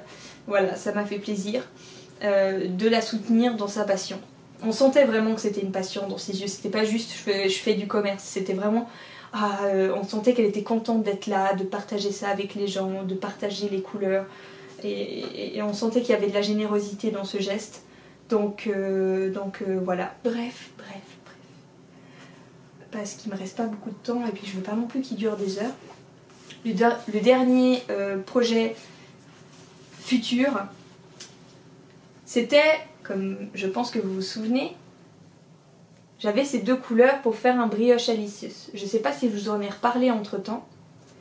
J'espère pas devoir me radoter, mais voilà, j'avais prévu de faire ça pour le brioche Alicius. Et puis, après avoir tricoté le Find Fade, je me suis rendu compte que j'aimais beaucoup plus les constructions latérales en biais, c'est-à-dire d'un côté à l'autre, et pas de haut en bas ou de bas en haut, c'est vraiment d'un côté à l'autre, d'une pointe à l'autre pointe. Et du coup je suis allée chercher pendant très longtemps sur Ravelry, j'ai fait au moins une 20aine de pages, j'ai fait des filtres de fou, j'ai mis brioche, j'ai mis 2 couleurs, j'ai mis le métrage que je voulais, etc. J'ai mis le filtre latéral en biais, châle, etc. J'ai cherché. En fait non, quand je mettais brioche, je l'avais pas trouvé. Je sais pas pourquoi, ou il y avait quelque chose que j'avais mis qui faisait que je le trouvais pas. Puis à un moment, je suis tombée sur le Blooming Brioche de Brandy Velton. Et là, coup de cœur absolu, j'ai sauté de joie parce que j'avais enfin trouvé ce châle que je savais que je ne pouvais pas faire moi-même. Parce que ça me gavait clairement de patronner un truc moi-même. Et du coup je me suis dit yes, il y a quelqu'un qui a pensé à faire quelque chose d'aussi bien pensé, et j'étais super contente. Et du coup je pense vous avez vu l'image, c'est un châle de la même forme que le brioche Alice. Qu'est-ce que je raconte, de la même forme que le Find Your Fade, c'est-à-dire d'une pointe à l'autre, mais petite différence comparée à celui-là par exemple qui est le Uso que je porte, c'est que oui, c'est que on s'arrête pas, on rabat pas, et puis au rabattage on a l'autre pointe et le sommet, c'est-à-dire au rabattage on n'a pas cette pointe et la bordure en même temps. On fait, comme vous avez vu, à un moment on s'arrête, on fait plus de diminution, plus d'augmentation pour changer le nombre de mailles, et on tricote droit d'un côté, puis on continue des augmentations qu'on diminue au milieu. Puis du coup ça fait que on crée déjà la pointe. On crée déjà la pointe, pardon, mais il y avait un gars, un voisin super bizarre qui était en train de danser à la fenêtre et c'était très étrange, c'est pas grave. Et du coup voilà, la pointe est déjà en train d'être faite pendant le tricotage, puis quand on rabat pas de la pointe à l'autre pointe, on rabat de deux quarts du châle à la pointe. Bon, ce n'était pas très clair. Mais vu que vous avez vu le Find Your Fade d'avant, je pense que vous devez voir ce que je veux dire, pour celles qui n'ont jamais fait cette construction. Et du coup, ça fait que c'est plus facile à enrouler, parce qu'il y a une certaine asymétrie, et du coup ça permet de... Je trouve que c'est plus facile à mettre, parce que là, avec ce châle, c'est vrai que j'aurais apprécié qu'il y ait une asymétrie dans le sens où, vous voyez, il y en a un qui est plus court que l'autre, mais c'est pas une histoire... C'est pas parce que c'est asymétrique, mais c'est parce que la façon dont j'ai enroulé... Et le nœud fait que ça prend plus de longueur d'un côté que de l'autre, alors que si c'était asymétrique, et ben là ce serait plus long parce que j'aurais utilisé le côté plus long pour ça, bref. Et c'est plus profond en fait avec l'autre technique. Là c'est pas très profond, avec l'autre technique ça englobera bien. Et du coup j'avais ça, et j'ai vu que c'était un châle 3 couleurs. Alors je me suis dit bon, comment je fais? Je modifie et puis je fais 2 couleurs? Au début je me suis dit ça. Puis après j'ai bien réfléchi, je me suis dit non mais c'est vraiment dommage parce que ça donne bien. Surtout qu'à la fin on a une brioche mais avec les 2 couleurs contrastantes, il n'y a plus la couleur principale. Et je me suis dit non mais franchement ce serait dommage d'avoir que 2 couleurs pour un châle 3 couleurs, je trouve souvent que c'est du gâchis quoi. Et du coup j'ai demandé à la talentueuse et la teinturière au doigt de fée Tôt le Matin Yarn de me teindre un coloris en se basant sur les photos de ces deux-là. Et c'est fou comme elle a un talent fou parce qu'elle a réussi à faire en sorte qu'ils vont bien ensemble. Alors qu'elle s'est basée sur une photo quand même. Alors, là il y a plein de bruit, c'est pas grave. Voilà. C'est en fait, elle a fait un gris moyen. Vous voyez, gris foncé, gris moyen. Ou gris clair, je sais pas. Aucune idée. Un gris différent. Et je lui ai dit que ce gris, c'était un gris qui tirait un peu sur le violet. Du coup, elle a fait un gris plus clair qui tire un peu sur le violet. C'est trop bien réussi. Parce que je lui ai envoyé la photo, mais je lui ai aussi détaillé. Hein, parce que je sais qu'on peut jamais vraiment se baser 100% sur une photo. Du coup, je lui ai quand même donné les détails de ce que je voyais moi. Donc, je lui ai dit, le gris, c'est un gris qui tire un peu sur le violet. Celui-là, il a des nuances vert, bleu, parfois orange. Et en plus, c'était en pelote. Hein, donc, elle s'est basée sur une pelote quand même. Et du coup, elle a fait cette beauté. Voilà. Et en fait, à certains moments, au début quand je l'ai reçue, j'étais un peu déçue parce que j'ai cru qu'elle avait fait des speckles uniquement violets et bleus, alors que j'aurais bien voulu qu'elle en fasse des verts et des oranges. Mais en fait, je sais plus où est-ce que j'avais vu ça, mais en fait, c'est pas qu'elle les a pas fait, c'est qu'ils sont bien cachés. Il y en a. Il y a des speckles, là, voilà, ils étaient cachés sous le carton. Là, il y a des speckles verts. Mais je pense pas que vous allez voir. Il y a des speckles verts, et à certains moments, il y a des speckles oranges. Ou là. Mais je sais pas si vous allez voir. Du coup, en fait, c'était tout simplement parce que c'était caché sous le petit carton de son nom. Et du coup, je suis trop contente parce que c'est un écheveau que vous pourrez pas retrouver parce qu'il a mon nom. Et c'est pas que je me moque de vous, hein, mais c'est que ça fait tellement bizarre d'avoir son nom sur là où normalement il y a le nom de la couleur. C'est trop drôle, mais c'est pas de sa faute. Elle a écrit Nathalie, alors que je m'appelle Natalia. Mais ça, tous les Français, ils se trompent, c'est truc de fou. Du coup, à chaque fois que je donne mon nom dans un lieu administratif français, je dis toujours Natalia sans H. Et je précise, et j'appuie bien sur le A. Natalia sans H. Parce que les Français, en fait, quand je dis Natalia, ils écoutent Nathalie. Du coup, souvent, il m'est arrivé d'avoir une feuille et de voir Nathalie. J'étais là, non, c'est Natalia.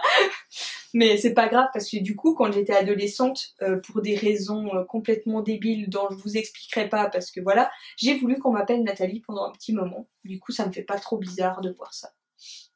Et je comprends, c'est pas de sa faute, c'est beaucoup de Français se trompent, ce qui est normal parce que c'est le prénom le plus utilisé.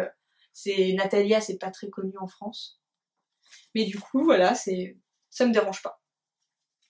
Et du coup, ça sera un blooming brioche magnifique qui sera bientôt sur mes aiguilles parce que j'ai quasiment fini le Find Your Fade.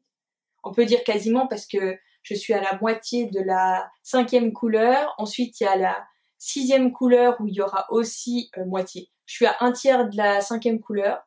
Après, il y aura la 6e couleur avec point mousse et dentelle. Et puis ensuite, il reste plus que la dernière et il n'y aura pas de dentelle. Donc ça ira vite. Donc voilà, je suis super contente. Ils vont super bien ensemble. Donc ça, ce sera les couleurs contrastantes et ça, ce sera la couleur de base parce que j'ai 2 écheveaux. Voilà. Et je vais terminer par mes coups de cœur. Et dans ces coups de cœur, il y a la collection Gilets précieux de Marie-Amélie. Quand cette collection est sortie, c'était la joie et le bonheur. Je la suis sur Patreon, donc quand j'ai appris qu'elle voulait faire une collection de gilets, mais j'ai sauté au plafond, j'en pouvais plus, j'étais super contente parce que sachez que Marie-Amélie est ma designer favorite, celle que je sais que quoi qu'elle sorte, j'aimerais ce qu'elle fait. Et jusqu'à maintenant, elle a pu faire des points qui m'intéressaient pas plus que ça et je trouve ça quand même super joli. Et je serais capable de faire tout ce qu'elle a sorti, sauf que bon, je tricote pas trop les pulls, donc voilà. Mais même, elle m'a même donné envie de faire un pull, pour vous dire. Et du coup, quand j'ai vu qu'en plus d'être ma designer préférée, elle sortait une collection sur le modèle que je tricote le plus, c'est-à-dire les gilets, alors là, c'était le pompon, hein. C'était la cerise sur le gâteau, allez, hein, une petite dernière. Non, j'étais vraiment super contente. Et ils sont tous magnifiques, plus magnifiques les uns que les autres. Et donc, il y a le gilet, il y a 3 gilets, et il y en a 2 que je sais que je suis quasiment sûre de faire. Un où j'ai déjà la laine, c'est le gilet Maonia. Et l'autre qui est le gilet Yassen. Et du coup, ça me permet de rebondir et de vous parler de mon autre coup de cœur, qui est les laines vilaines, parce que je pense, et je suis quasiment sûre, de faire les laines, le gilet Yassen avec les laines vilaines, qui est dans une base, qui est aussi un coup de cœur. Allez, hop, on empile. Qui est les bases avec du yak. Je trouve que les couleurs qui sont teintes sur les bases avec du yak sont juste magnifiques. Elles prennent une profondeur tellement différente et tellement magnifique. J'adore. Et du coup, je pense un jour, quand j'aurai le temps, faire le gilet Yassen avec les coloris, avec un coloris d'Hélène Vilaine, qui est le coloris dresser un écureuil, et qui sur la base, sur sa base, c'est quoi déjà sa base? C'est sur quelle base déjà? Avec la yak, du yak, pardon. C'est esselé, voilà, sa base esselé fingering, DK, esselé DK. Qui a en fait un certain pourcentage de yak et de la soie. Je vous mettrai ça en détail là, parce que là je trouve que c'est un petit peu trop vague à mon goût. Et en fait, le coloris sur sa base yak donne un orange automnal magnifique. Magnifique. Je sais pas si je réussirai à retrouver la photo, parce que j'ai pas arrêté de regarder, parce que pendant un moment il y en avait 6 en stock. Du coup je les avais en vue, je regardais tout le temps. Mais j'essayais de rester raisonnable parce que j'avais déjà acheté pas mal de choses. Puis un jour je suis retournée dessus et j'ai vu qu'il en restait plus que 0. En fait, il n'en avait plus. Donc je sais pas si je vais pouvoir récupérer l'image, mais si je peux le faire, je vous mettrai une photo là. Mais les prenez pas tous s'il y en a un nouveau au stock, parce que j'en veux aussi. Et franchement, la couleur avec le yak, elle est tellement belle. Et du coup, ça tombe bien parce que pour le Yassen, il faut une base souple avec du drapé. Et je sais que toutes les personnes, parce qu'en ce moment c'est à la mode, toutes les personnes qui ont tricoté du yak ont justement la base yak qui est connue, ça veut dire avec du yak et de la soie, ont dit et est ressorti chez toute teinturière confondue que la base a un très très beau drapé. Donc de ce côté-là, j'hésite pas. Parce qu'en fait, il faut qu'il y ait un beau drapé déjà parce que c'est boxy. Enfin, c'est une construction très spéciale, donc c'est pas la construction qui s'arrête là, mais c'est large. Et en fait, la construction est spéciale parce que il y a de la dentelle sur la manche qui continue, qui reste en continuité, qui ne se coupe pas sur l'épaule et dans le dos et une partie sur le devant, qui continue comme ça et qui repart sur l'autre manche en continuité aussi. Donc du coup, la dentelle ne s'arrête pas, n'est pas coupée par la construction. Du coup, c'est une construction très spéciale. Elle est magnifique. Et avec cette laine, j'ai envie de l'acheter tout de suite là, juste de vous en parler, j'ai envie de l'acheter. Mais bon, j'ai mes autres G-chevaux pour faire le Winterfell devant moi. Et du coup, ça m'aide à calmer mes envies d'achat. Parce que là, j'ai trop abusé, j'en ai beaucoup. Donc, je vidais. D'ailleurs, j'avais dit à un dernier, il y a très longtemps, que je prévoyais d'aller à Colmar. Mais... Pardon, je l'ai mélangé. Je prévoyais d'aller à Clamart, l'événement Clamart-Fil, en début d'année. Mais pour finir, je vais pas y aller. Enfin, en début d'année, en juin. Mais pour finir, je vais pas y aller. Parce que même si je tricote à la vitesse de la lumière, imaginons, je prends 1 mois pour faire un gilet. Si je veux terminer au moins plus de la moitié de mon stock, il me faudra plus de 6 mois. Donc, dans 6 mois, c'est après Clamart. Et moi, souvent, quand je vais à ces événements, c'est pour me refaire du stock. Sauf que vu que j'en ai déjà, c'est un peu débile d'y aller en sachant que je vais acheter plein de laine et du coup en ajouter dans mon stock. Du coup, je me dis, j'irai l'année prochaine avec mon stock quasiment vide, comme ça je pourrais craquer mon slip et prendre, s'il faut, je prends 5 quantités de pulls. De toute façon, mon stock sera vide, donc voilà. Et j'aurai eu le temps de faire des économies pendant presque 1 an. Donc voilà. Je me suis beaucoup égarée, mais j'ai terminé de vous parler de mes coups de cœur. Et du coup, nous sommes le 26.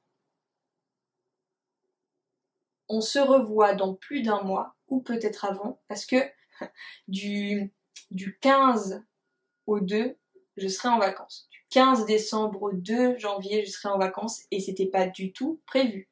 Moi, j'avais prévu une semaine de vacances. Et pour finir, j'en ai 2. Ce qui fait que pendant une semaine, je serai toute seule à la maison parce que mon copain n'a pas de vacances à ce moment-là, et je vais tricoter comme une dingue. Donc, il y a des chances que j'aurai suffisamment tricoté et fait de choses pour vous en parler.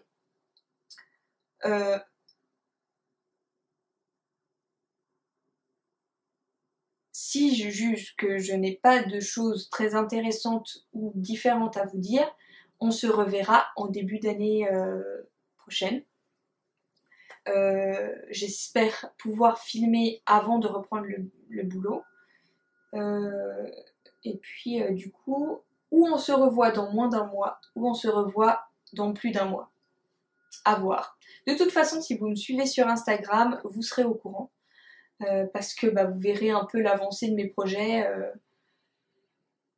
Disons que si j'ai terminé quelque chose, c'est quasiment sûr que je filme. Bref.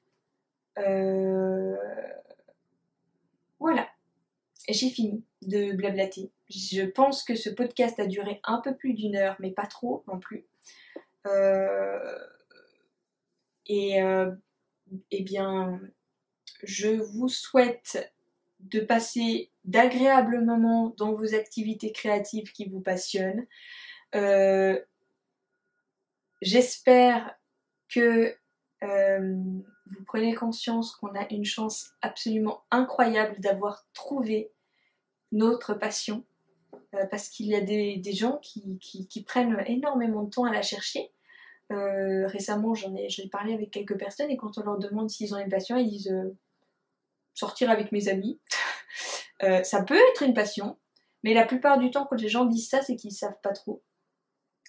Et du coup, moi je trouve que c'est très bénéfique, c'est plein de bienfaits, la communauté est incroyable, je me suis fait des amis grâce au tricot, j'ai repris confiance en moi, ça m'a aidé à moins être exigeante envers moi-même, ça m'a appris aussi à vouloir faire des cadeaux totalement gratuitement, par exemple les vœux laineux. Je pensais pas qu'on allait me faire des cadeaux en retour, mais quand j'ai proposé aux gens, c'était vraiment avec l'envie de leur offrir quelque chose sans rien en retour, sans connaître la personne forcément. Et du coup, voilà, je trouve que c'est vraiment une chance incroyable que j'ai d'avoir découvert cette passion merveilleuse. Et puis, dites-vous que vous avez aussi cette chance incroyable et qu'on partage la même passion, et que c'est grâce à ça que vous me regardez, c'est grâce à ça que je fais des vidéos sur YouTube. Donc franchement, je suis très contente d'avoir découvert cette passion dans un hasard total en plus. Et bref, je me suis encore égarée, hein, franchement. Du coup, je vous souhaite de vous épanouir dans votre passion qui est dans vos passions, parce qu'on peut en avoir plusieurs. Et je vous dis à une prochaine fois.